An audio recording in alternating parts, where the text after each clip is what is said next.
Okay, looks like we're live. 3 days into 2026, and we already have an invasion of Venezuela. Trump announced on social medias earlier this morning that there was a successful attack on Venezuelan military installations, as well as the capture of the democratically elected leader of Venezuela, Nicolás Maduro, as well as his wife. They have apparently been flown out of the country and are facing potential criminal uh, indictment in the United States. Now, there was no fight from the Venezuelan military to keep Maduro in the country. There was no air defense systems that stopped, all of the U.S. aircrafts from going in there and taking him from the country.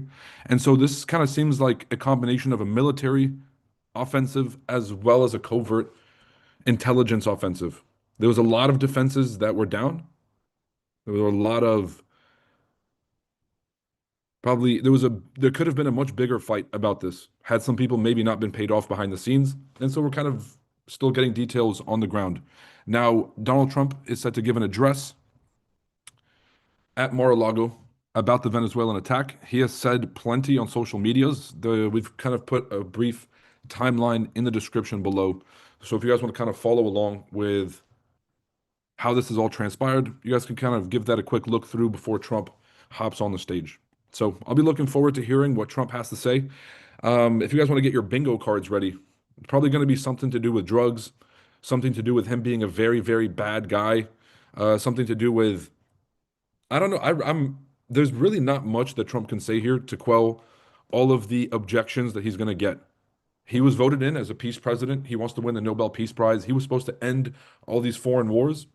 And on top of not ending Russia, Ukraine, and kind of getting involved in Pakistan and India and some other kind of conflicts like Cambodia, etc., he also bombed Iran as an offensive, as an act of military aggression, not a defensive action. And then now we're attacking Venezuela. So it seems very odd.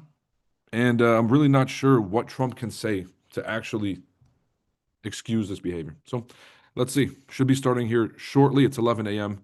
And let's see if I'm not subscribed to the White House. Let's see if we can get this thing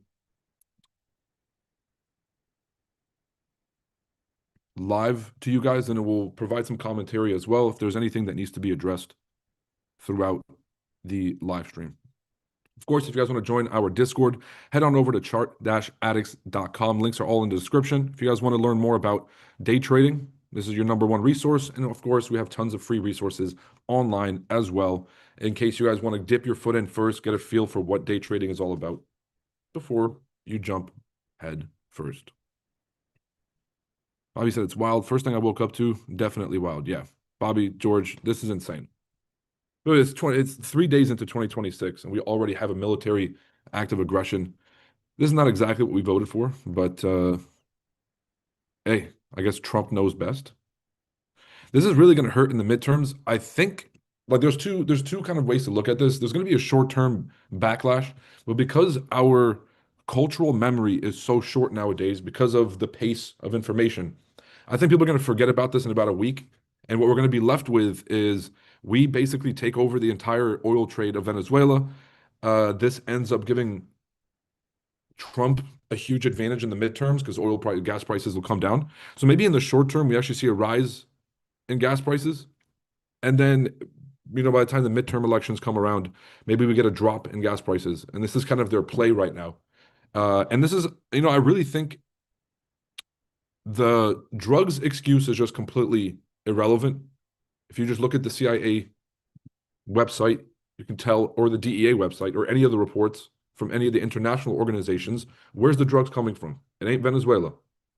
So that excuse, I think, is going to be really, really hard to sell.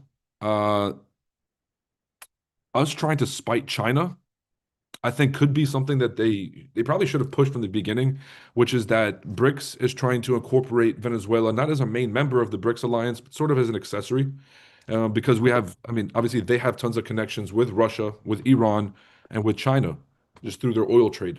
And so I think they would be a good accessory or kind of ancillary country to have in that axis. And so maybe Trump is trying to spite China by showing them that we can go into these third countries and do whatever we want, which, hey, it's probably a way easier sell than trying to tell us that drugs are coming from Venezuela, which we can kind of clearly see that they're not. You know, I don't know. Trump's usually not known for his punctuality when hitting the stage, but this one seems pretty important. This doesn't really seem like the one where you want to be running a little behind on. What's up, Walt? Good to see you, bud. How's the fam? Everybody good? George, you guys good? Bobby, looking at all the folks here on the Zoom. Big James, everybody good?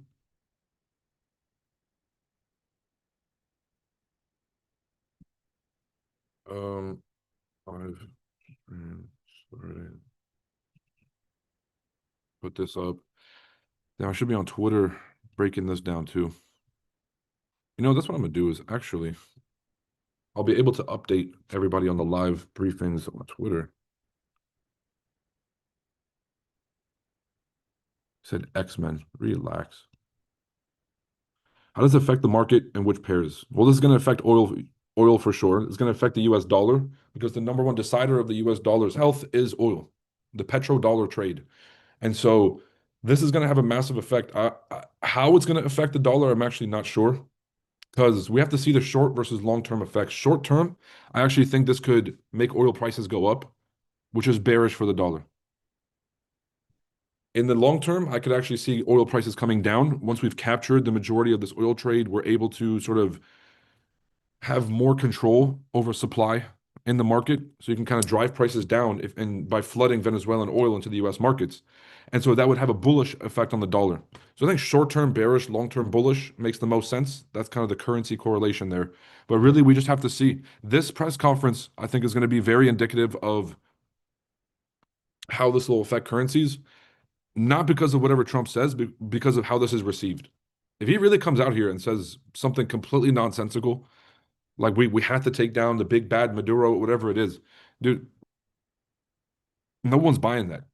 This is going to continue to push more and more countries into the arms of China because once they realize that regardless, if you cooperate and you tell America we're going to give you all of our oil, they'll still come in and snag you. There's no international rules-based order. There's no international law.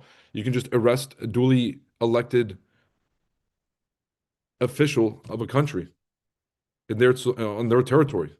This is all really, really bad. I'm gonna be honest. Creating enemies like this around the world and then just kind of leaving them holding the bag, not the best. Said Happy New Year to you guys too. I can't wait to do reviews with you guys. We're gonna put out a link here. First, we're gonna do a Nasdaq review for the whole year, obviously, and this is for members while we're waiting around for this White House stream to get started. But we're gonna be doing a Nasdaq refresher, obviously, for going into the new year. I really do want to do that year in review to look at which models were the most prevalent, kind of what was the momentum throughout the year, kind of how do we start and how do we finish off. And then I want to do individual one-on-ones to make sure that you guys have your 2026 plans and goals already mapped out. So that's something that you guys should keep an eye out for. We will be sending more details to you guys soon.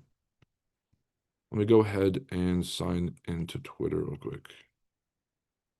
Yeah, I'll still call it Twitter.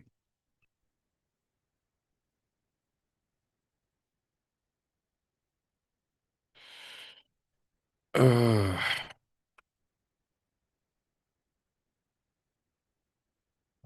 well, okay, I'll just type on Twitter on my phone. Make this way easier.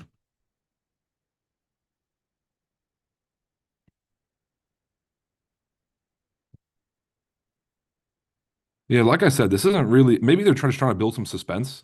They're like, oh, maybe not enough of an audience viewership, and so they're trying to build that up.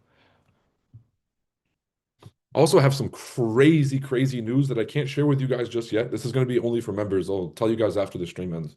But I got some crazy. We're about to come out with something really, really cool. This is going to be for the whole trading community, but specifically, you guys will be able to take advantage of it early.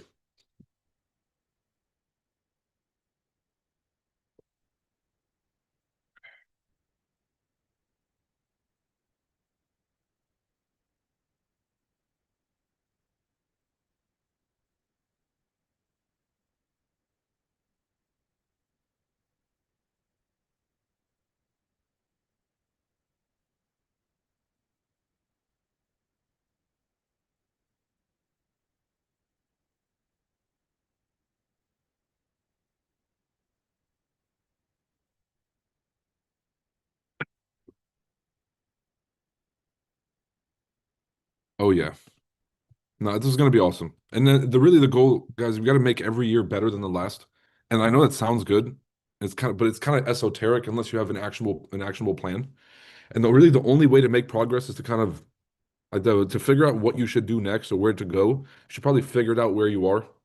And kind of to figure out where you are, you should probably figure out how you got here, right? So we can kind of see the momentum of decisions, the momentum of progress, like on paper, and then just see what exactly needs to get fixed to make sure that this year is the best, that this next chapter is the best chapter. Okay, so I guess we'll go through a quick timeline here. Might as well. We can go through a quick timeline.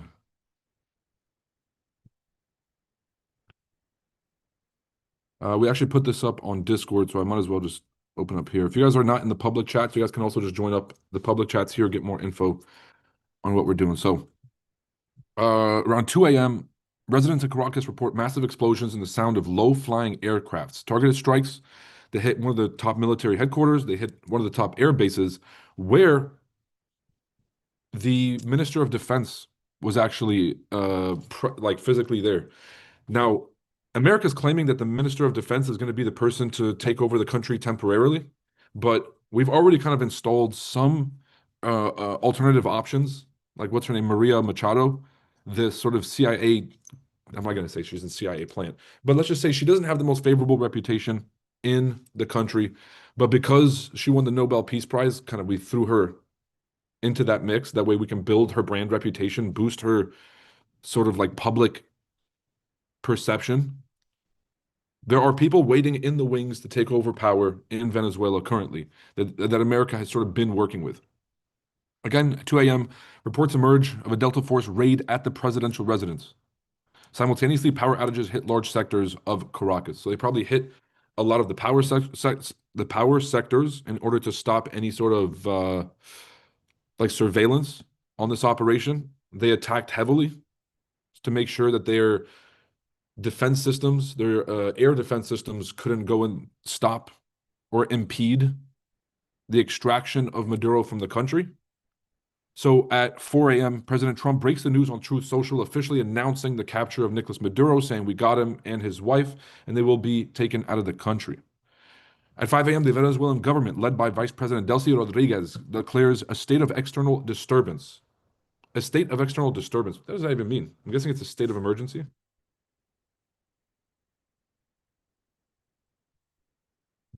Okay.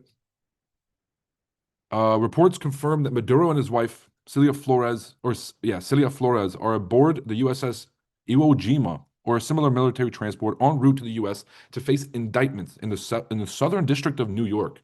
Wow. In a phone interview with the New York Times and Fox News, Trump calls the mission a brilliant operation and confirms that while some U.S. troops were injured when a helicopter was hit, there were no American fatalities. And now, of course, at 11 a.m. Eastern Time, we are set to hear from the president himself on this military operation. The benefits to the U.S. Hopefully will be mentioned here. And I guess like what is going to be the extent of Maduro's indictment in the U.S.? This kind of resembles like a very big Saddam Hussein-esque military trial sort of deal. Are we going to execute Maduro the same way that we did? Are we going to feed Maduro to the streets of Caracas the same way that we did with Gaddafi in Libya for him to be assaulted in the streets? I don't know. I really don't know how this is going to turn out, but I guess it's very important. And I'm glad that Trump is doing this press conference. If we imagine previous administrations, you wouldn't hear about this except for maybe the White House secretary might mention this in the next briefing and they'll just gaslight us. So I guess still deserves credit for getting out there and at least explaining himself. I'm just very confident that we're not going to like this explanation and it won't be sufficient for the level of risk, the level of instability, and the level of chaos this is going to bring. So very interested. Um, Again, this is probably not one of those things that you want to be late for. This isn't exactly like another press briefing. But hey, the president does what the president wants.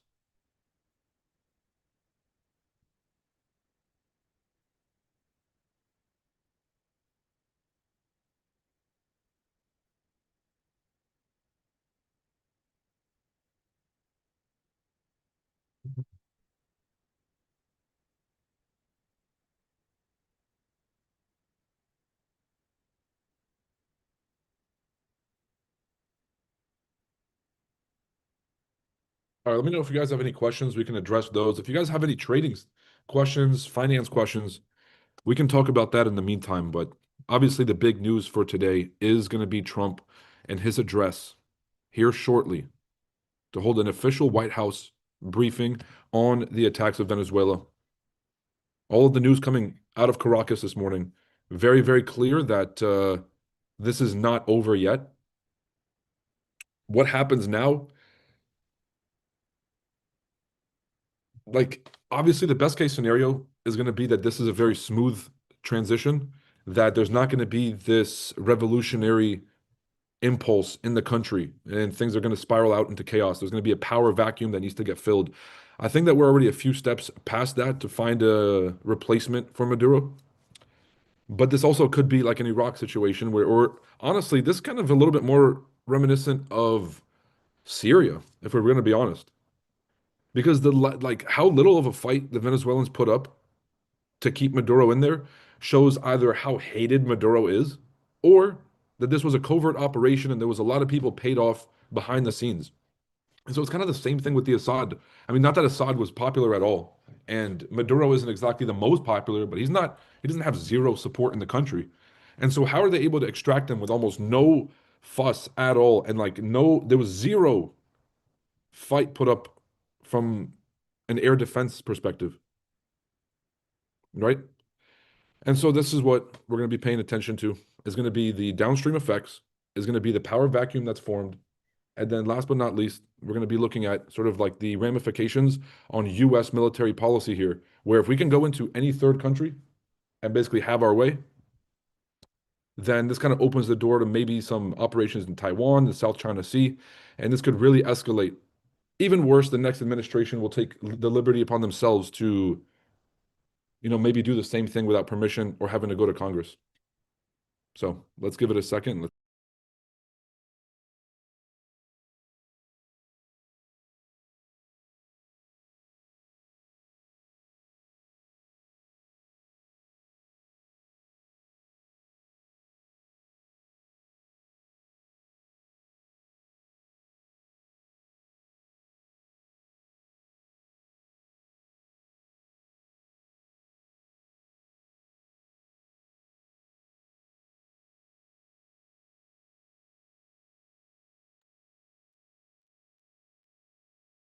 All right, this is ridiculous. It's almost 11:20. It said crude oil longs Sunday 6 p.m. Yeah. WTI.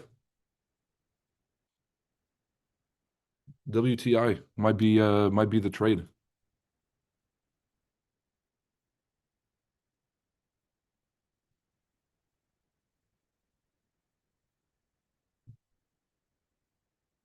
Still nothing.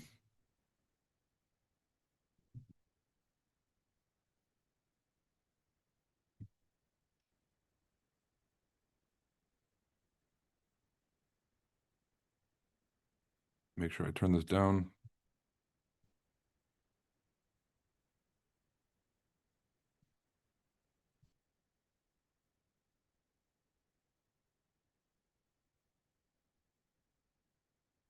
Okay.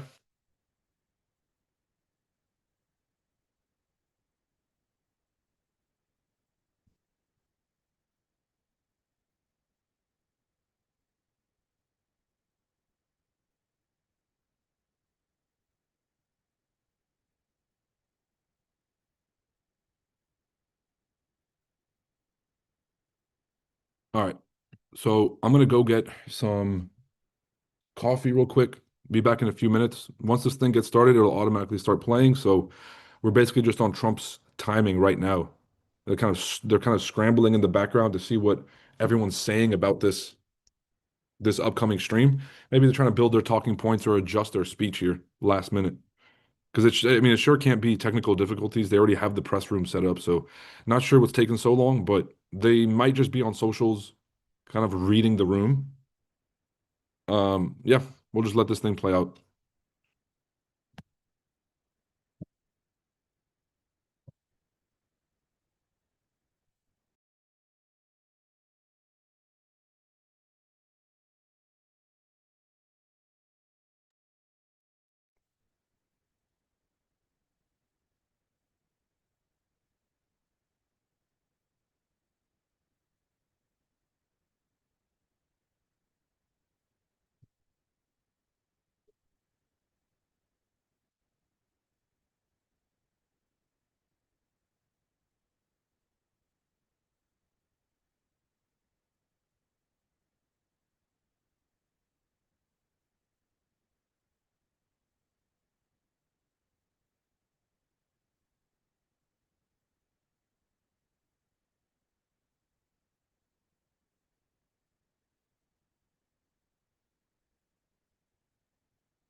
So what's the implications on oil markets? So if I'm not mistaken, my dad just asked me this question too. It's Chevron, Venezuela contract. I believe Chevron is one of the only U.S. companies that's allowed to extract or refine oil from. Venezuela involves operating under a specific U.S. Treasury license, allowing limited oil production exports, primarily existing. Okay, so I'm pretty sure Venezuela was sanctioned, but they still had Chevron. Obviously, these large corporations, especially the oil lobby, the military defense contractors, they tend to have their own set of rules. And so even with sanctioned countries, there's still a few, and a lot of the South American operations historically have been at the behest of large corporations. So there was invasions of sugar fields and kind of takeovers of countries just to help the Coca-Cola expansion in South America. So these are all long documented CIA operations to help large-scale corporations compete and maintain their monopolistic interests in South America.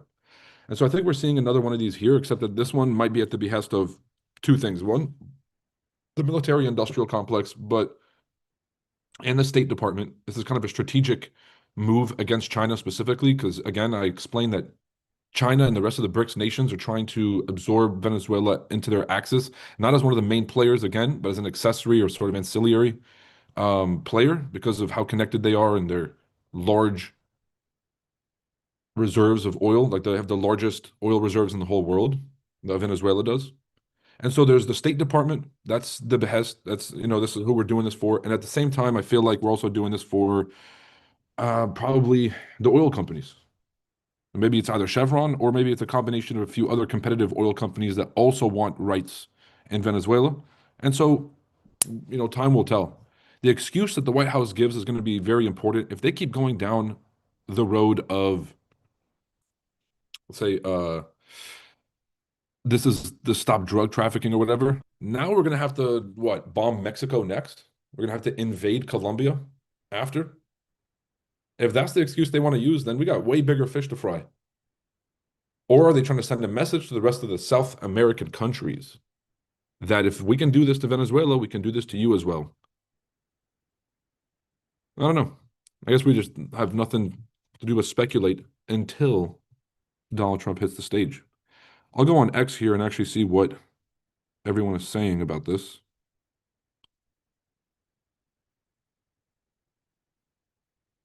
Well, it's a pretty good time for X to need an update.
Okay, okay.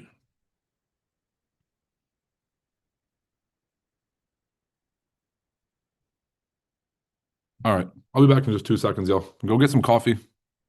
We'll be here for a bit.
Walter says I'm holding my Trump coins. Huh? Might be a worthwhile bet here.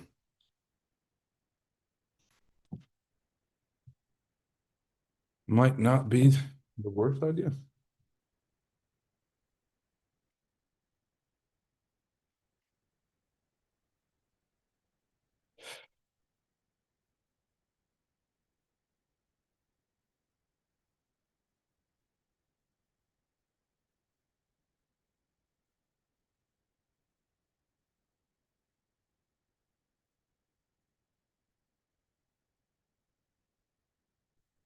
Yeah, if you guys know me, sometimes maybe a little late, you know, punctuality, something, I still making progress on, right? But Trump, that's gonna be my excuse from now on. I'm like, "Bro, I'm just trying to be like the president." I'm like, Roy, why are you late again? I was trying to be more like Trump. What else can I say? Let's see, we got 100,000 people watching now. I really just feel like they're just racking up the viewership numbers. The stream started almost 40 minutes ago. Yeah, they're doing this for suspense. And he's just gonna get out there and just say some complete BS.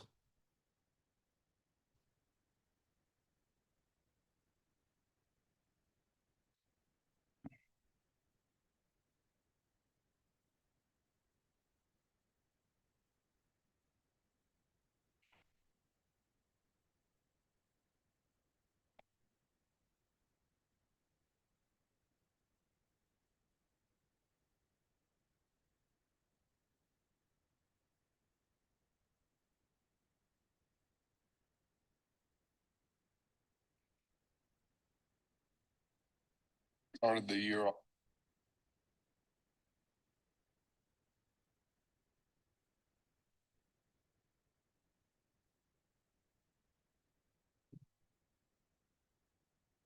I guess we'll take a look at some crude oil futures regardless.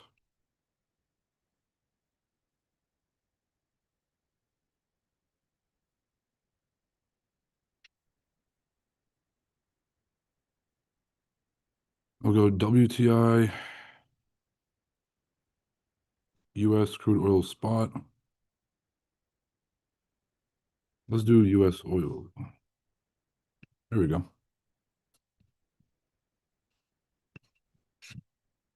Oh, okay. It looks like I already have a markup here for this. Okay, Chartix members, what do you guys see? Let's do a little pop quiz here.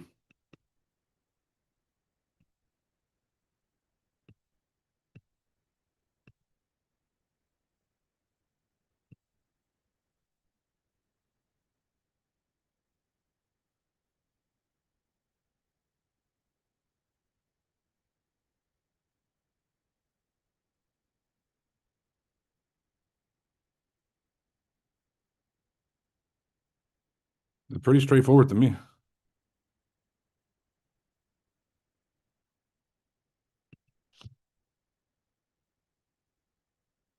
Actually, no, to be honest, this could go a little bit lower, but I would have to personally say at the market open, just because if you just took a large scale producer out of the market like Venezuela, or you're going to reshift the supply and demand dynamics, like let's just say we're going to start putting sanctions on the Venezuelan oil to where they're not allowed to service Russia or Iran or any of the other BRICS allies. That's going to make the demand for oil higher, and that's going to make the supply lower, which means price will go up. And so I honestly feel like just because of the panic alone, we actually just might see some scarcity. We might start to see some of the largest oil producing nations cut back the amount of oil they're dumping on the market. And so that scarcity could lead to a price jump in US oil prices. Now, there's another kind of side to this where the bearish side, short term, will be because now not only do we have the US oil, but now we also have this backstop of Venezuelan oil that's basically controlled by the US. Because if the US takes full control over Venezuela, we own the oil. So now we have twice the supply, and more than twice, because we have the US production plus now we have the Venezuelan production. And we're limiting that access to kind of competitors that actually might make US oil prices drop in the short term. Personally, because of the double bottom situation here, everybody can kind of see the 88. Even though it did break under the 88, we're seeing this double bottom formation. I'm personally kind of in the camp of oil prices coming back up. So that open market spike is probably going to be crazy at 6. Yeah, we're going to see a gap form. It's probably just like gap up here or gap down here. There's probably so much trading happening right at the second, and obviously it won't reflect on the charts until all of the kind of aftermarket trading is factored in. And so yeah, I'm expecting a massive gap at the market open tomorrow, Sunday.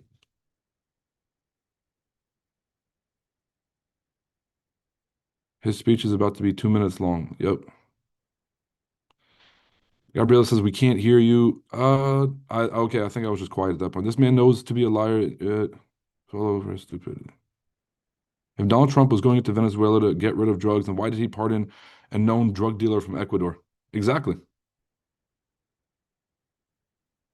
I don't follow his stupidity no more. Now, let's be honest. Trump has completely lost me. He lost me a long time ago. I don't know if you guys remember, we wrote an article on the Chart Addicts website, which was the promises made versus promises kept by Trump. And really, it was relating to the big, beautiful bill, some of those kind of main components of the big, beautiful bill. And so I made this, we wrote that article on the Chart Addicts website, basically explaining how Trump had basically turned his back on all of the campaign promises which had got him elected. And so he lost me a while ago by adding $3 trillion to the national debt and another $2 trillion in the deficit this year.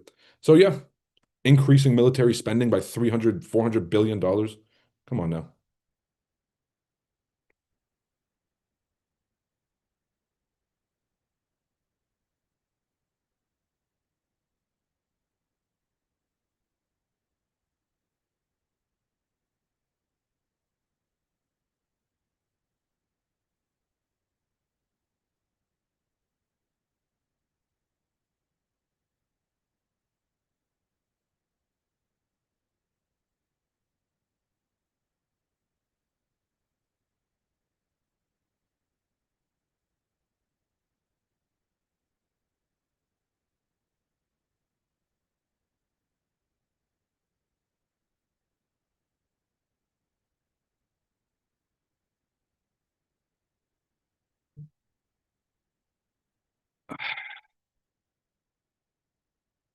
Almost an hour late is crazy. Well, let's see if anybody else has said anything about this so far. Let's see.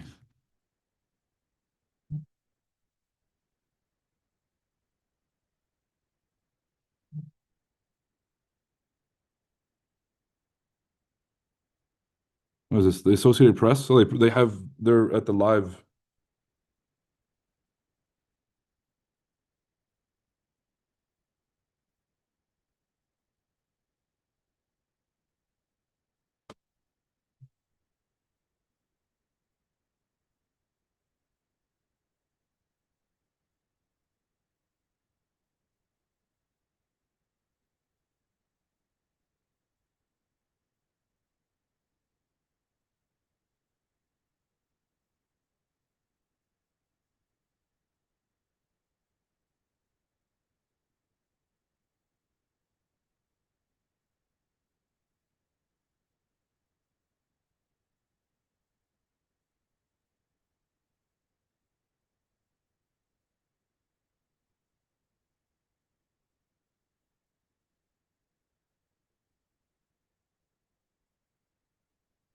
This is in Mar-a-Lago.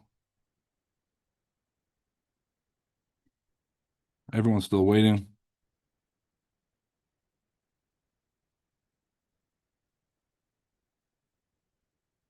I guess this is slightly more entertaining than I walked the entire Zoo Miami already waiting on this press conference, bro. That's horrible. Then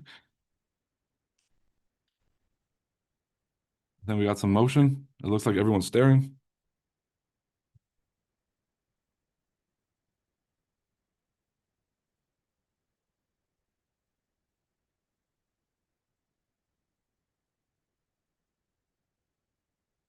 Appreciate you being here. Oh, I hear Trump's voice. Late last night There we go. and early today, at my direction, the United States Armed Forces conducted an extraordinary military operation in the capital of Venezuela. Overwhelming American military power, air, land, and sea, was used to launch a spectacular assault. And it was an assault like people have not seen since World War II. It was a force against a heavily fortified military fortress in the heart of Caracas to bring outlaw dictator Nicolás Maduro to justice. This was one of the most stunning, effective, and powerful displays of American military might and competence in American history. And if you think about it, we've done some other good ones like the attack on Soleimani, the attack on al-Baghdadi, and the obliteration and decimation of the Iran nuclear sites just recently in an operation known as Midnight Hammer, all perfectly executed and done. No nation in the world could achieve what America achieved yesterday, or frankly, in just a short period of time. All Venezuelan military capacities were rendered powerless as the men and women of our military, working with U.S. law enforcement, successfully captured Maduro in the dead of night. It was dark. The lights of Caracas were largely turned off due to a certain expertise that we have. It was dark and it was deadly. But captured along with his wife, Cilia Flores, both of whom now face American justice. Maduro and Flores have been indicted in the Southern District of New York, it's Jay Clayton, for their campaign of deadly narco-terrorism against the United States and its citizens. I want to thank the men and women of our military who achieved such an extraordinary success overnight with breathtaking speed, power, precision, and competence. You rarely see anything like it. You've seen some raids in this country that didn't go so well. They were an embarrassment. If you look back to Afghanistan, or if you look back to the Jimmy Carter days, they were different days. We're a respected country again, maybe like never before. These highly trained warriors operating in collaboration with U.S. law enforcement caught them in a very ready position. They were waiting for us. They knew we had many ships out in the sea, just sort of waiting. They knew we were coming. So they were in what's called a ready position. But they were completely overwhelmed and very quickly incapacitated. If you would have seen what I saw last night, you would have been very impressed. I'm not sure that you'll ever get to see it, but it was an incredible thing to see. Not a single American service member was killed, and not a single piece of American equipment was lost. We had many helicopters, many planes, many people involved in that fight. But think of that, not one piece of military equipment was lost, not one service member was, more importantly, killed. The United States military is the strongest and most fearsome military on the planet by far, with capabilities and skills our enemies can scarcely begin to imagine. We have the best equipment anywhere in the world. There's no equipment like what we have. And you see that even if you just look at the boats. We've knocked out 97% of the drugs coming in by sea. 90%. Each boat kills on average, 25,000 people. We knocked out 97%. And those drugs mostly come from a place called Venezuela. We're going to run the country until such time as we can do a safe, proper, and judicious transition. So we don't want to be involved with having somebody else get in, and we have the same situation that we had for the last long period of years. So we are going to run the country until such time as we can do a safe, proper, and judicious transition. And it has to be judicious because that's what we're all about. We want peace, liberty, and justice for the great people of Venezuela.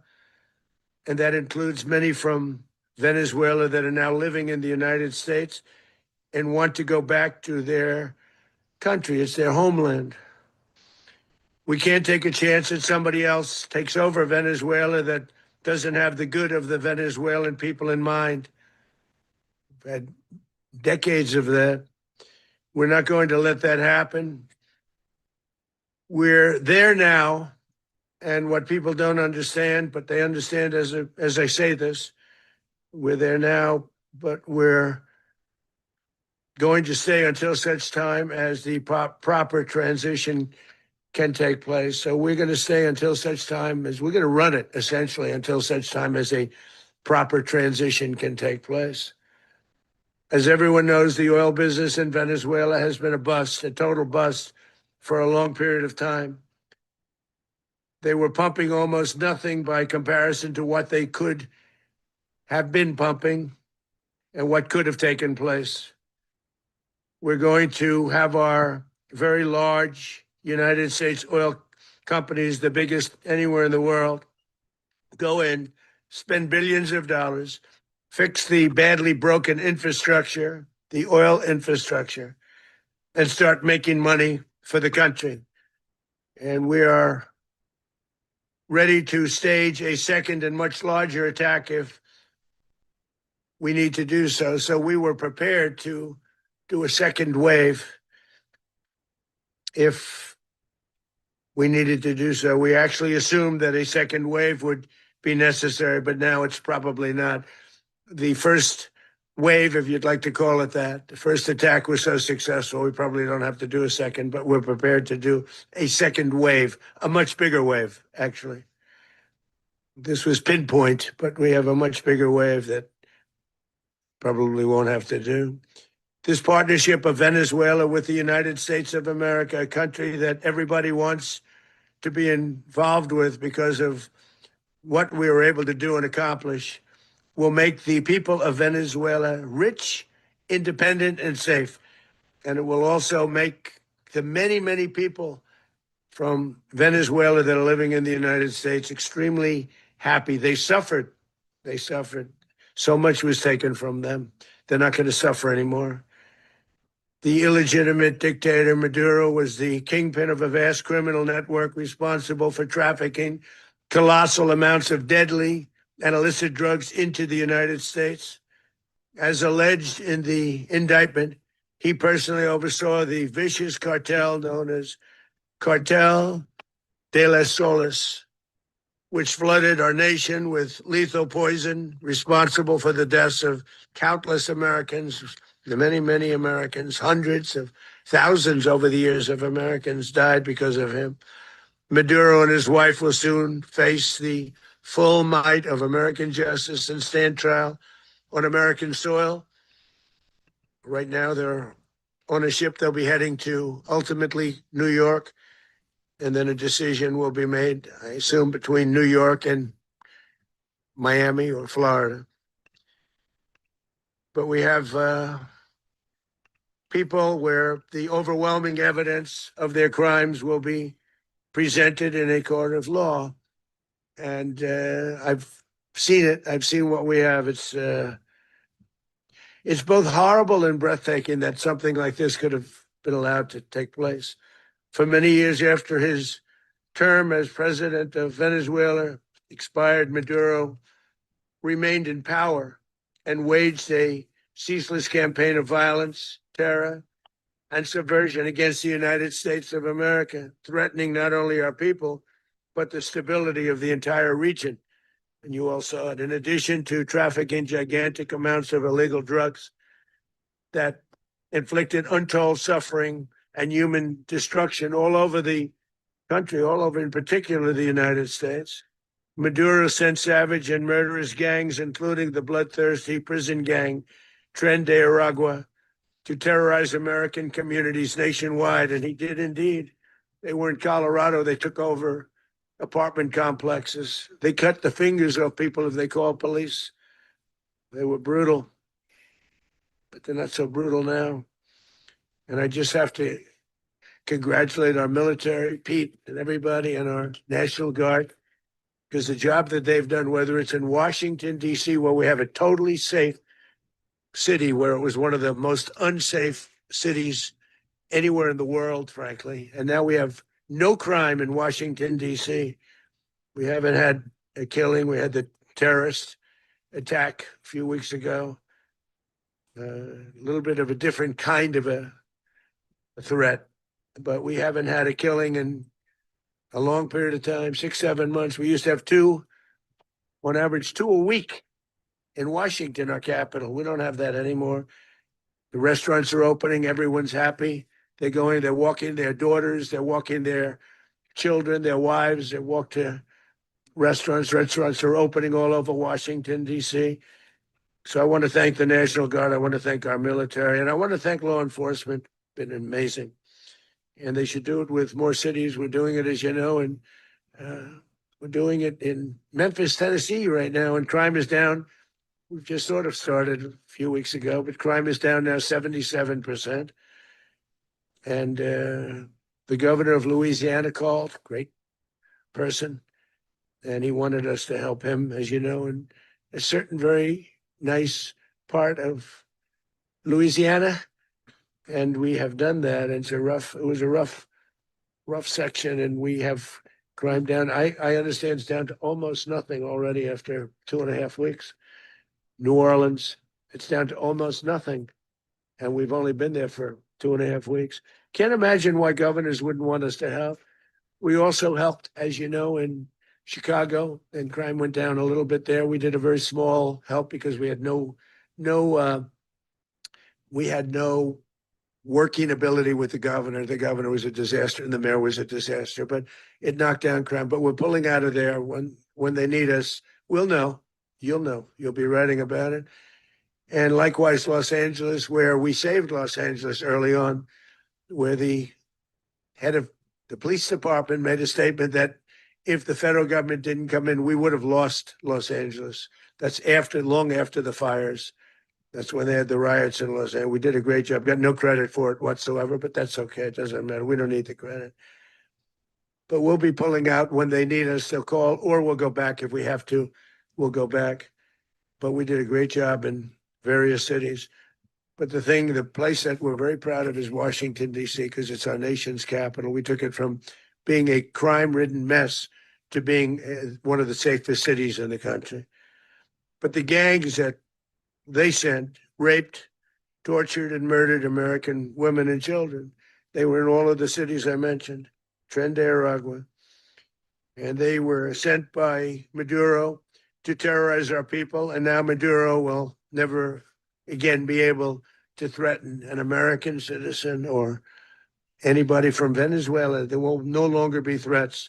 For years, I've highlighted the stories of those innocent Americans whose lives were so heartlessly robbed by this Venezuelan terrorist organization. Really one of the worst. One of the worst, they say the worst. Americans like 12-year-old Jocelyn Nungari from Houston. Beautiful Jocelyn Nungari, what happened to her? They, as you know, they kidnapped, assaulted, and murdered by Tren de Aragua animals. They murdered Jocelyn and left her dead under the bridge. There was a bridge that will never be the same to so many people after seeing what happened. As I've said many times, the Maduro regime emptied out their prisons, sent their worst and most violent monsters into the United States to steal American lives. And they came from mental institutions and insane asylums. They came from prisons and jails. The reason I say both, they sound similar. Actually, prisons, a little bit more hostile, a little bit tougher. A mental institution isn't as tough as an insane asylum, but we got them both. They sent from their mental institutions. They sent from their jails, prisons. They were drug dealers. They were drug kingpins. They sent everybody bad into the United States, but no longer. And we have now a border where nobody gets through. In addition, Venezuela unilaterally seized and stole American oil, American assets, and American platforms, costing us billions and billions of dollars. They did this a while ago, but we never had a president that did anything about it. They took all of our property. It was our property. We built it. And we never had a president that decided to do anything about it. Instead, they fought wars that were 10,000 miles away. We built Venezuela oil industry with American talent, drive, and skill. And the socialist regime stole it from us during those previous administrations, and they stole it through force. This constituted one of the largest thefts of American property in the history of our country. Considered the largest theft of property in the history of our country. Massive oil infrastructure was taken like we were babies, and we didn't do anything about it. I would have done something about it. America will never allow foreign powers to rob our people or drive us back into and out of our own hemisphere. That's what they did. Furthermore, under the now deposed dictator Maduro, Venezuela was increasingly hosting foreign adversaries in our region and acquiring menacing offensive weapons that could threaten U.S. interests and lives. And they used those weapons last night. Potentially in league with the cartels operating along our border. All of these actions were in gross violation of the core principles of American foreign policy, dating back more than 2 centuries. And not anymore. All the way back, it dated to the Monroe Doctrines. And the Monroe Doctrine is a big deal, but we've superseded it by a lot, by a real lot. They now call it the Monroe Document. I don't know. It's Monroe Doctrine. We sort of forgot about it. It was very important, but we forgot about it. We don't forget about it anymore. Under our new national security strategy, American dominance in the Western Hemisphere will never be questioned again. Won't happen. So just in concluding, for decades, other administrations have neglected or even contributed to these growing security threats in the Western Hemisphere. Under the Trump administration, we are reasserting American power in a very powerful way in our home region. And our home region is very different than it was just a short while ago. The future will be, and we did this in my first term. We had great dominance in my first term, and we have far greater dominance right now. Everyone's coming back to us. The future will be determined by the ability to protect commerce and territory and resources that are core to national security. These are core to our national security. Just like tariffs they've made our country rich, and they've made our national security stronger than ever before. But these are the iron laws that have always determined global power. And we're going to keep it that way. We will secure our borders. We will stop the terrorists. We will crash the cartels, and we will defend our citizens against all threats, foreign and domestic. Other presidents may have lacked the courage or whatever to defend America, but I will never allow terrorists and criminals to operate with impunity against the United States. This extremely successful operation should serve as warning to anyone who would threaten American sovereignty or endanger American lives. Very importantly, the embargo on all Venezuelan oil remains in full effect. The American Armada remains poised in position, and the United States retains all military options until United States demands have been fully met and fully satisfied. All political and military figures in Venezuela should understand what happened to Maduro can happen to them, and it will happen to them if they aren't just fair, even to their people. The dictator and terrorist, Maduro, is finally gone in Venezuela. People are free. They're free again. It's been a long time for them, but they're free. America is a safer nation this morning. It's a prouder nation this morning because it didn't allow this horrible person and this country that was doing very bad things to us. It didn't allow it to happen. And the Western Hemisphere is right now a much safer place to be. So I want to thank everybody for being here. I want to thank General Raisin Kane. He's a fantastic man. I've worked with a lot of generals. I worked with some I didn't like. I worked with some I didn't respect. I worked with some that just weren't good. But this guy is fantastic. I watched last night one of the most precise attacks on sovereignty. I mean, it was an attack for justice. And I'm very proud of him. And I'm very proud of our Secretary of War, Pete Hegseth, who I'm going to ask to say a few words. Thank you very much.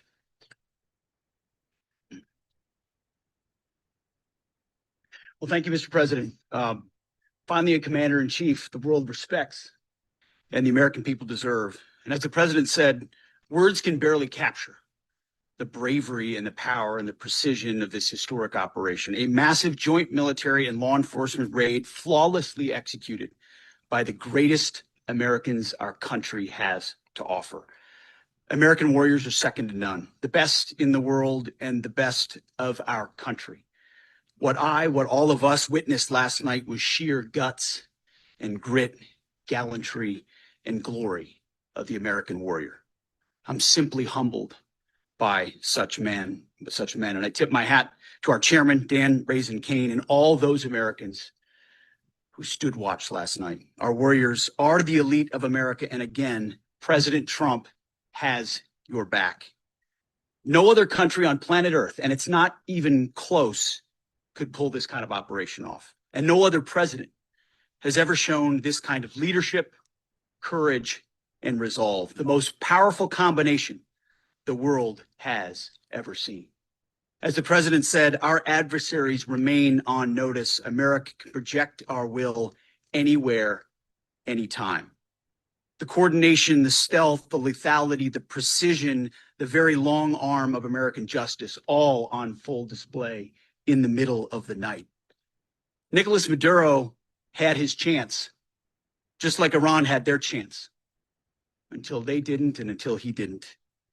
He effed around and he found out. President Trump is deadly serious about stopping the flow of gangs and violence to our country.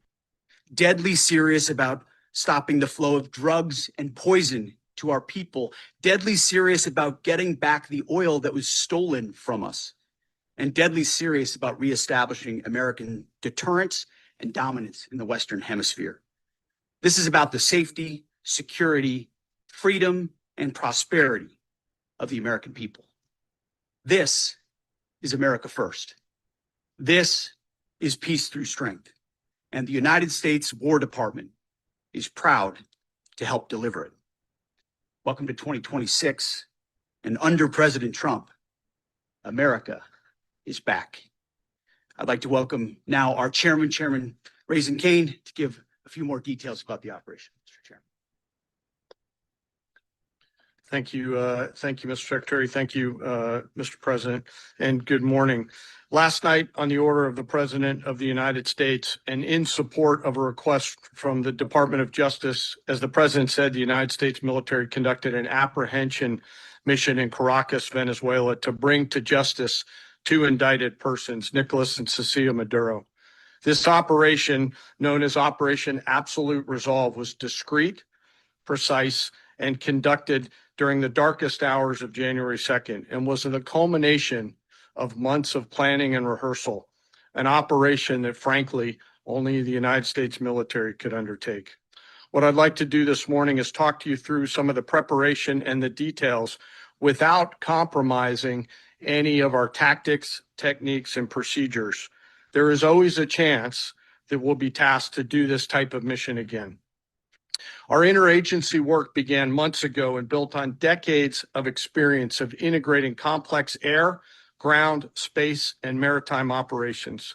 While the past 2 decades have honed the skills of our special operations forces, this particular mission required every component of our joint force, with soldiers, sailors, airmen, Marines, and Guardians working in unison with our intelligence agency partners and law enforcement teammates in an unprecedented operation.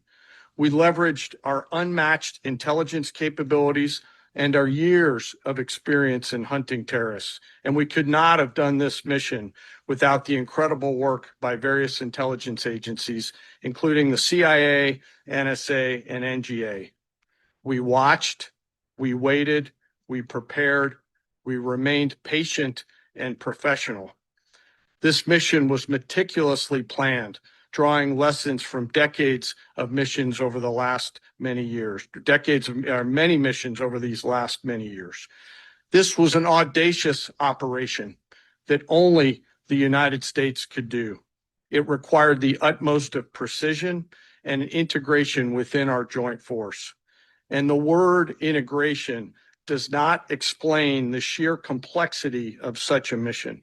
An extraction so precise, it involved more than 150 aircraft launching across the Western Hemisphere in close coordination, all coming together in time and place to layer effects for a single purpose: to get an interdiction force into downtown Caracas while maintaining the element of tactical surprise.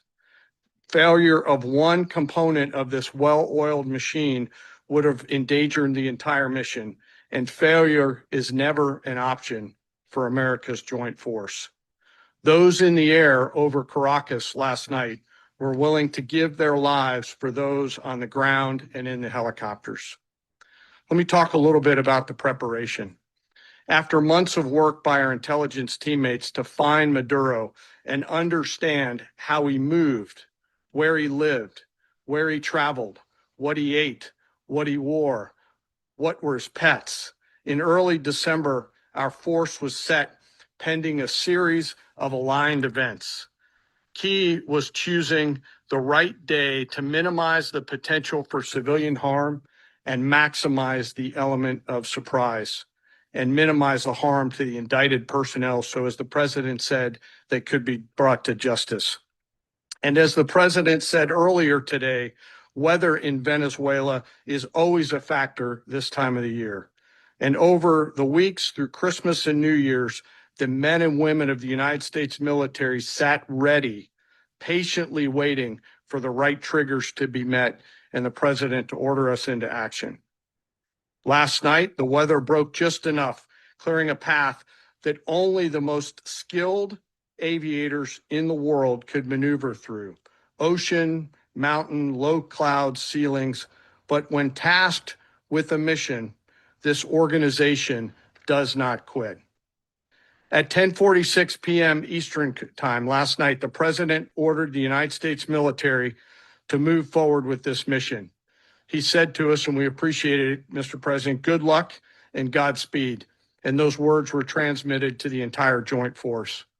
Over the course of the night, aircraft began launching from 20 different bases on land and sea across the Western Hemisphere. In total, more than 150 aircraft, bombers, fighters, intelligence, reconnaissance, surveillance, rotary wing were in the air last night. Thousands and thousands of hours of experience were airborne. Our youngest crew member was 20, and our oldest crew member was 49.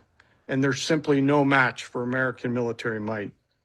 As the night began, the helicopters took off with the extraction force, which included law enforcement officers, and began their flight into Venezuela at 100 feet above the water.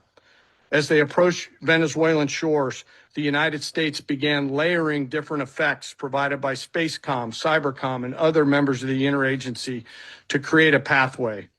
Overhead, those forces were protected by aircraft from the United States Marines, the United States Navy, the United States Air Force, and the Air National Guard. The force included F-22s, F-35s, F-18s, EA-18s, E-2s, B-1 bombers, and other support aircraft, as well as numerous remotely piloted drones. As the force began to approach Caracas, the Joint Air Component began dismantling and disabling the air defense systems in Venezuela, employing weapons to ensure the safe passage of the helicopters into the target area. The goal of our air component was, and always will be to protect the helicopters and the ground force and get them to the target and get them home. As the force crossed the last point of high terrain where they'd been hiding in the clutter, we assessed that we had maintained totally the element of surprise. As the helicopter force ingressed towards the objective at low level, we arrived at Maduro's compound at 1:01 a.m. Eastern Standard Time, or 2:01 a.m. Caracas local time, and the apprehension force descended into Maduro's compound and moved with speed, precision, and discipline towards their objective, and isolated the area to ensure the safety and security of the ground force while apprehending the indicted persons. On arrival into the target area, the helicopters came under fire, and they replied with that fire with overwhelming force in self-defense. One of our aircraft was hit, but remained flyable, and as the president said earlier today, all of our aircraft came home, and that aircraft remained flyable during the rest of the mission. As the operation unfolded at the compound, our air and ground intelligence teams provided real-time updates to the ground force, ensuring those forces could safely navigate the complex environment without unnecessary risk. The force remained protected by overhead tactical aviation. Maduro and his wife, both indicted, gave up and were taken into custody by the Department of Justice, assisted by our incredible U.S. military with professionalism and precision, with no loss of U.S. life. After securing the indicted persons, the force began to prep for departure. Helicopters were called in to exfiltrate the extraction force, while fighter aircraft and remotely piloted aircraft provided overhead coverage and suppressive fire. There were multiple self-defense engagements as the force began to withdraw out of Venezuela. The force successfully exfiltrated and returned to their afloat launch bases, and the force was over the water at 3:29 a.m. Eastern Standard Time with indicted persons on board. And both Maduro and his wife were embarked aboard the USS Iwo Jima. In closing, what we've witnessed today is a powerful demonstration of America's joint force. We think, we develop, we train, we rehearse, we debrief, we rehearse again and again, not to get it right, but to ensure that we cannot get it wrong. Our jobs are to integrate combat power so when the order comes, we can deliver overwhelming force at the time and the place of our choosing against any foe anywhere in the world. I am immensely proud today of our joint force and filled with gratitude to represent them here today. There is simply no mission too difficult for these incredible professionals and the families that stand by them and support them. As we stand here this morning, our forces remain in the region at a high state of readiness, prepared to project power, defend themselves, and our interests in the region. This operation is a testament to the dedication and unwavering commitment to justice and our resolve to hold accountable those who threaten peace and stability.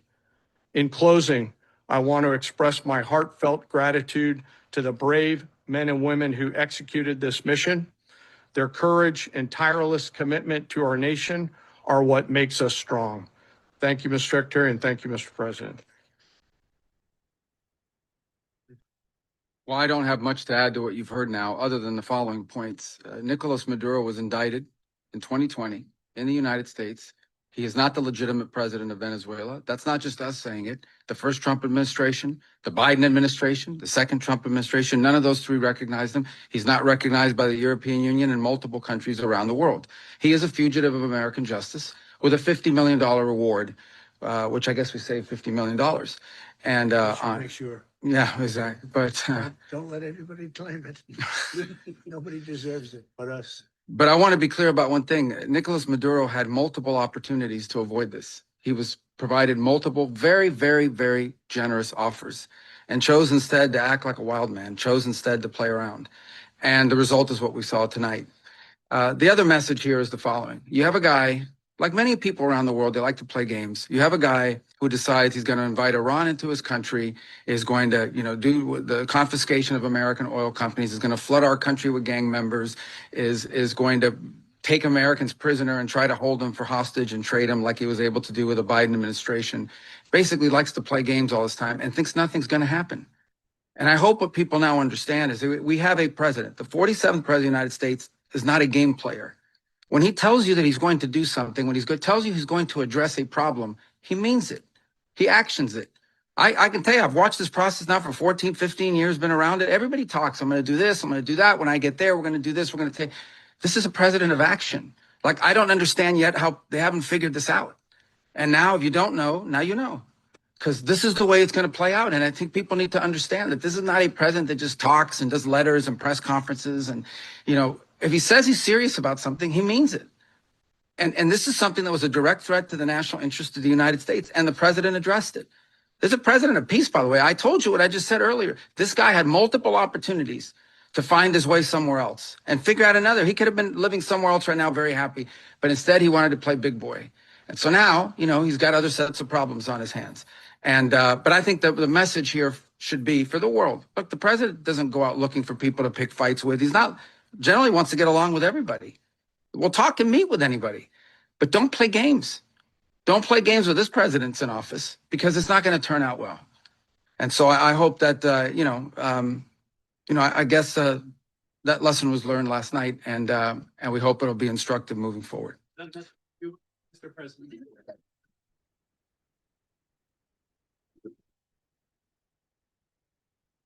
Please. Well, we're going to be running it with a group, and we're going to make sure it's run properly. We're going to rebuild the oil infrastructure, which will cost billions of dollars. It'll be paid for by the oil companies directly. They will be reimbursed for what they're doing, but that's going to be paid. And we're going to get the oil flowing the way it should be. As you know, it was just a minor flow. It was actually a minor flow for what they have. But we're going to run it properly, and we're going to make sure the people of Venezuela are taken care of. We're going to make sure the people that were forced out of Venezuela by this thug are also taken care of. President, does the U.S. running the country mean that U.S. troops will be on the ground? How will that work? Well, they always say boots on the ground. Oh, so we're not afraid of boots on the ground if we have to have. We had boots on the ground last night at a very high level, actually. We're not afraid of it. We don't mind saying it, but we're going to make sure that that country is run properly. We're not doing this in vain. This is a very dangerous attack. This is an attack that could have gone very, very badly. Could have gone very badly.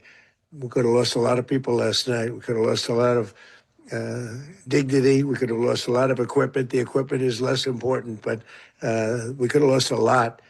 And we're going to make sure that this is proper. We're there now. We're ready to go again if we have to. We're going to run the country right. It's going to be run very judiciously, very fairly. It's going to make a lot of money. We're going to give money to the people. We're going to reimburse people that were taken advantage of. We're going to take care of everybody. It's very important. We couldn't let them get away with it. They stole our oil. We built that whole industry there, and they just took it over like we were nothing. And we had a president that decided not to do anything about it. So we did something about it. We're late, but we did something about it. Yeah, please. Mechanism by which you're going to run the country? Are you going to designate a U.S. official to coordinate? It's all being done right now. We're designating people. We're talking to people. We're designating various people, and we're going to let you know who those people are. Would run Venezuela? Well, it's largely going to be for a period of time. The people that are standing right behind me, we're going to be running it. We're going to be bringing it back. It's a dead. I talk about a dead country. A year and a half ago, we were a dead country. Now we're the hottest country anywhere in the world. We're a country doing better than any country anywhere in the world. And it required leadership. Venezuela has a lot of bad people in there, a lot of bad people that shouldn't be leading. We're not going to take a chance that one of those people take over for Maduro. So you can look at, and others, we have fantastic people, including people in the military. So we're going to have a group of people running it until such time as it can be put back on track, make a lot of money for the people, and give people a great way of life, and also reimbursement for people in our country that were forced out of Venezuela. Rubio would be. You said earlier today that you weren't going to back Machado to come back and be the opposition leader in your Fox and Friends interview. And then you also mentioned the vice president of Venezuela. Are you going to work with the vice president of Venezuela, or how do you foresee the relationship Well, I going? understand she was just sworn in, but she was, as you know, picked by Maduro. So Marco's working on that directly. He just had a conversation with her, and she's essentially willing to do what we think is necessary to make Venezuela great again. Very simple. Mr. President, Colombian President Gustavo Petro, a couple weeks ago, he said he's got to watch his ass. And today he said he's not concerned about anything happening to him in the aftermath of this operation. So just what your message is Well, about he that. has cocaine mills. He has factories where he makes cocaine. And yeah, I think I stick by my first statement. He's making cocaine. They're sending it into the United States. So he does have to watch his ass. Did you notify any members of Congress in advance? Marco, do you want to talk about that? Because you were involved. Sure. We call members of Congress immediately after. This was not the kind of mission that you can do congressional notification on. It was a trigger-based mission in which conditions had to be met night after night. We watched and monitored that for a number of days. So it's just simply not the kind of mission you can call people and say, hey, we may do this at some point in the next 15 days. But it's largely a law enforcement function. Remember, at the end of the day, at its core, this was an arrest of 2 indicted fugitives of American justice, and the Department of War supported the Department of Justice in that job. Now, there are broader policy implications here, but it's just not the kind of mission that you can pre-notify because it endangers the mission. Lester, if I could add one thing to that, Congress has a tendency to leak. This would not be good. If they leaked, General, I think it would have been maybe a very different result. But I have to say, they knew we were coming at some point, a lot of ships out there. They sort of knew we were coming. We weren't. But Congress will leak, and we don't want leakers. People who watch this all play out live. What was Maduro doing when the U.S. forces entered what I assume would be his home? And also, was there any point where the U.S. was considering if Maduro pushed back or resisted killing Maduro? It could have happened. It could have happened. He was trying to get into a safe place. The safe place is all steel. and he wasn't able to make it to the door because our guys were so fast. They went through the opposition so fast, and there was a lot of opposition. You know, people were wondering, do we get them by surprise? Sort of surprised, but they were waiting for something. It was a lot of opposition. There was a lot of gunfire. You saw some of it today. But he was trying to get to a safe place, which wasn't safe because we would have had the door blown up in about 47, I think 47 seconds, they say on average, regardless of how thick the steel was. It was a very thick door. It was a very heavy door, but he was unable to get to that door. He made it to the door. He was unable to close it. Go ahead, finish. To be in the time being right now, do you know his exact? Well, whereabouts? eventually, ultimately, in the near future, he's going to be brought to New York. And where is he going to be held? Where is he going to be held in New York? Do you know? That's going to be up to the officials that do these things. Mr. President, the U.S. has something of a mixed track record of ousting dictators without necessarily a plan for what comes afterwards. Not with Did me, that then. weigh on your decision? Well, that's why we had different presidents, but with me, that's not true. With me, we've had a perfect track record of winning. We win a lot, and we win. If you look at Soleimani, you look at al-Baghdadi, you look at the Midnight Hammer. Midnight Hammer was incredible. Right now, you wouldn't have peace in the Middle East. We have essentially peace in the Middle East because of that. If we weren't successful with Midnight Hammer, you wouldn't have peace in the Middle East. So, with me, you've had a lot of victory. You've had only victories. You've had no losses. Yeah. Let's be honest. Midnight Hammer is hilarious. Jason, you're right. If you guys want to keep up with us on Twitter, I'm doing a full breakdown live. So you guys can just kind of read through and just get the Spark Notes version of this. Is rotted. It's actually very dangerous. It's blow up territory. Oil is very dangerous. It's a very dangerous thing to take out of the ground. It can kill a lot of people. It has killed a lot of people doing just that. The infrastructure is old. It's rotted. Much of it is stuff that we put there 25 years ago, and we're going to be replacing it. And we're going to take a lot of money out so that we can take care of the country. Yeah. Rubio and Mr. President, China, Russia, and Iran have interests in Venezuela. How does this operation affect your relationships with them when it comes to oil? China and Russia, Russia when we get things straightened out. But in terms of other countries that want oil, we're in the oil business. We're going to sell it to them. We're not going to say we're not going to get it. In other words, we'll be selling oil probably in much larger doses because they couldn't produce very much because their infrastructure was so bad. So we'll be selling large amounts of oil to other countries, many of whom are using it now, but I would say many more will come. Mr. President, are you saying? Mr. President, thank you. What is your message to the people of Venezuela today? Of course, the civilian population specifically, they have a lot of questions. What is your message to the people of Venezuela? That you're going to have peace, justice. You're going to have some of the riches that you should have had for a long period of time. It was stolen from you. But you're going to have peace and you're going to have safety. You're going to have justice. You're going to have a country. You're going to have a real country. You're going to have potentially a great country. You know, if you go back 20 years, maybe even a little longer ago, that was a great country. And they destroyed it. Remember, I said that if we lose this election, the United States will be Venezuela on steroids. That's what would have happened.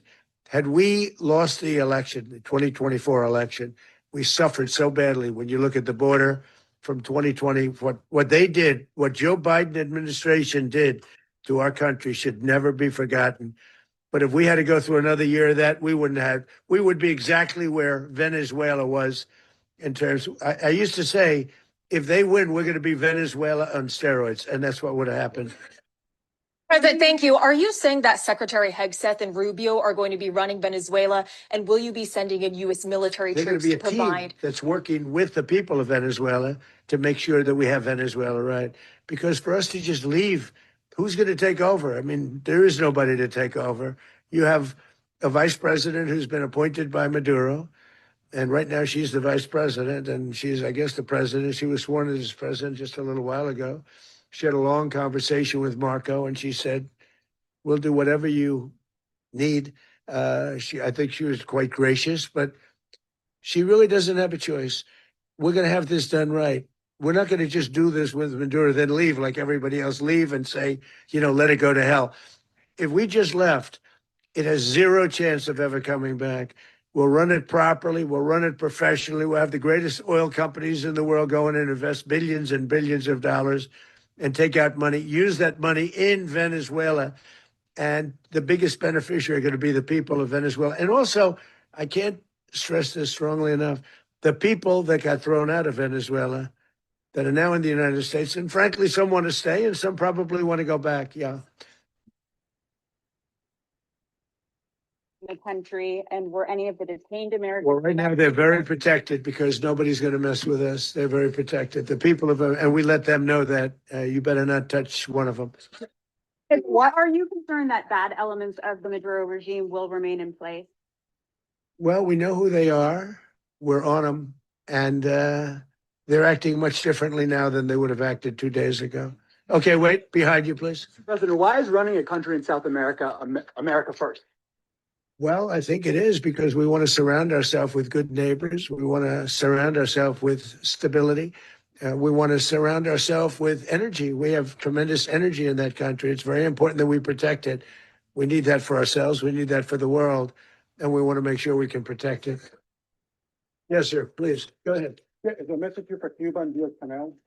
Well, Cuba is an interesting case. Cuba is, not doing very well right now. That system has not been a very good one for Cuba. The people there have suffered for many, many years. And I think Cuba is going to be something we'll end up talking about because Cuba is a failing nation right now, very badly failing nation. And we want to help the people. It's very similar in the sense that we want to help the people in Cuba, but we want to also help the people that were forced out of Cuba and living in this country. Do you want to say something about that, Marco, please? Well, I mean, I just gave you a statement a few minutes ago about, when the president speaks, you should take him seriously. Suffice it to say, Cuba is a disaster. It's run by incompetent, senile men, and in some cases, not senile, but incompetent nonetheless. It has no economy. It's in total collapse. And by the way, they were, all of the guards that helped protect Maduro, this is well known, their whole spy agency, all that were full of Cubans.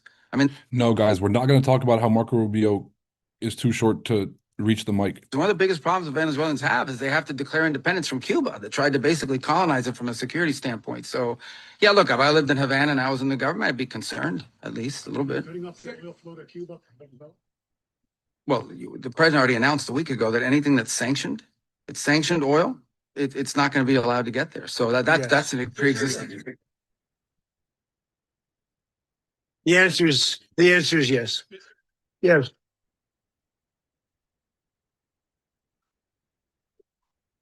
No, we haven't. No, we haven't.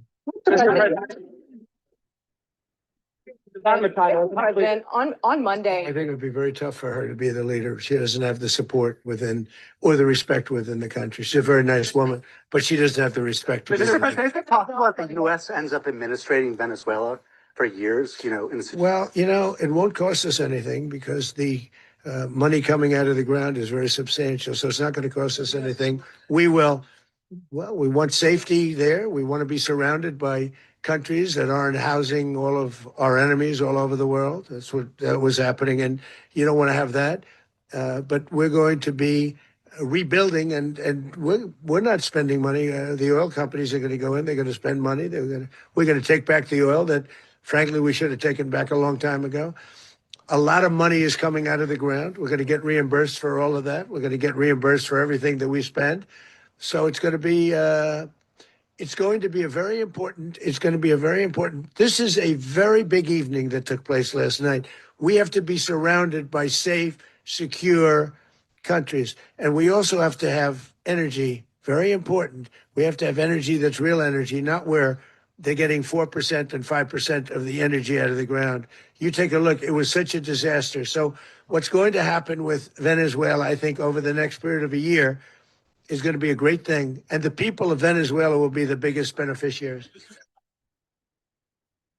U.S. military. Thank you. What did you last speak to Maduro about when you spoke? And is the Well, I don't want to get into the conversations, but I did have conversations with him, and I said, you got to surrender. And I actually thought he was pretty close to doing so, but now he wished he did, yeah. You said that Maduro is responsible for drug trafficking. You recently pardoned the former president of Honduras who was convicted of many drug trafficking. Can you explain how these two situations are Well, different? And would you ever pardon Maduro? I endorsed, as you know, the winning president, the man who won in Honduras. I endorsed the man who won in Chile. I endorsed the man who won in Argentina. And we are doing very well with that whole group. What the man that I pardoned was, if you could equate it to us, he was treated like the Biden administration treated a man named Trump. That didn't work out too well for them. This was a man who was persecuted very unfairly. He was the head of the country. He was persecuted very unfairly. And there are a number of them. And we felt that it was a very unfair situation that happened to him. He's also a party member of the man who won. So obviously the people liked what I did.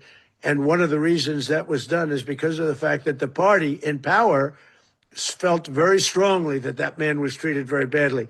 I studied it very quickly, and then I studied it in great detail. I went to a lot of the people standing behind me, and they felt that that man was persecuted and treated very badly. That's why I gave him a pardon. Reference boots on the ground earlier. Can you just sort of button this up? Do you envision the U.S. military having a presence in Venezuela as the U.S. runs that Well, country? no, we're going to have a presence in Venezuela as it pertains to oil, because we have to have, we're sending our expertise in. So you may need something, not very much. But no, we're going to be taking out a tremendous amount of wealth out of the ground. And that wealth is going to the people of Venezuela and people from outside of Venezuela that used to be in Venezuela. And it goes also to the United States of America in the form of reimbursement for the damages caused us by that country. So I want to thank you all very much. Thank you. Do you have one? Yes, please. You were so nice before. I'm going to give you the final question. Go ahead. Thank you, Mr. Unless it's a President. bad question, in It's which about- case I'll go one word. It's about who? It's about Putin, if you want About Putin. Well, that's Okay. something. You had a phone call with him Yeah. on Monday. Did he talk at all about Maduro? Did y'all talk about this? No, we didn't. And We then- never spoke about Maduro. Are you mad at him right now? I mean, there's this. I'm not thrilled with Putin. I'm not thrilled with Putin.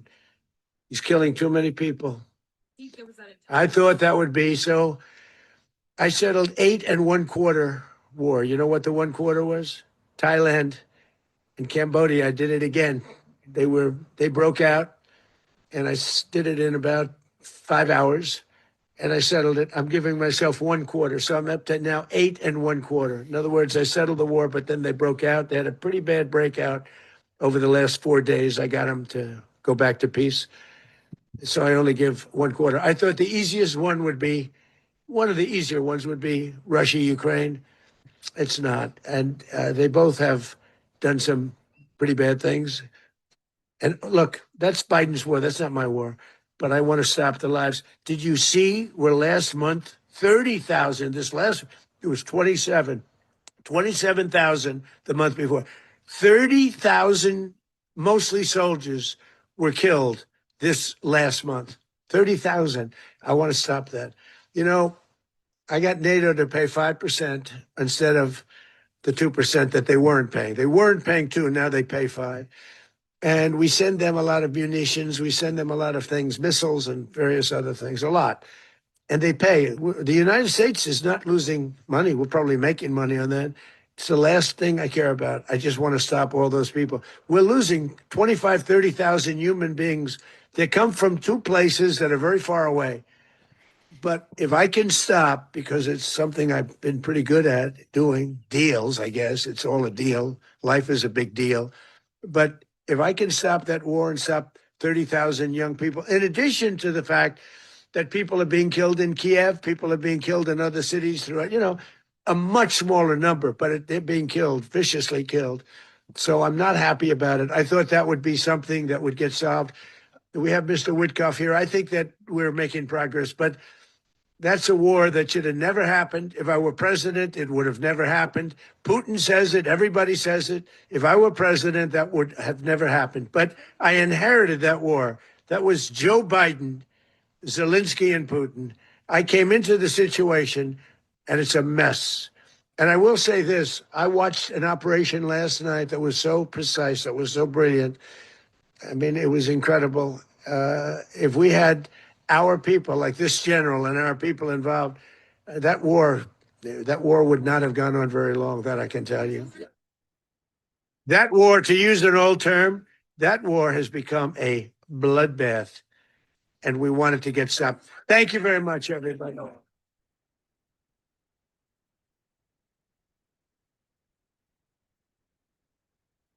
All right. So that ran way longer than I expected it to, but I'll just do a quick breakdown. Of course, you guys can follow us on Twitter at Chart Addicts, where I just did a full breakdown. You guys can go check it out. Sent the tweets out in our group chat here. Let me pull these up. Here's kind of the main points. This is what Trump cited as the 4 main reasons to invade. So the first one is obviously going to be the regime change. They really just wanted Maduro out of there. He wasn't friendly to the US, and that just posed a national security problem. Second was drugs and gang trafficking. He's basically claiming that the Maduro regime was operating as a narco state. And then he was saying that they were linked to groups like Tren de Aragua. And let's be honest, he cited the Colorado incident where they took over a building. There was like 30 people arrested.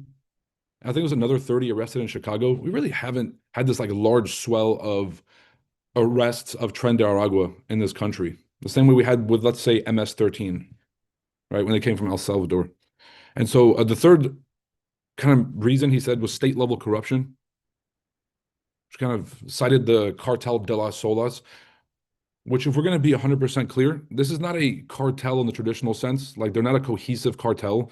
It's just this loose network of corrupt military officials and government officials that are, obviously backdooring a lot of deals for themselves with illicit drugs and kind of other trafficking.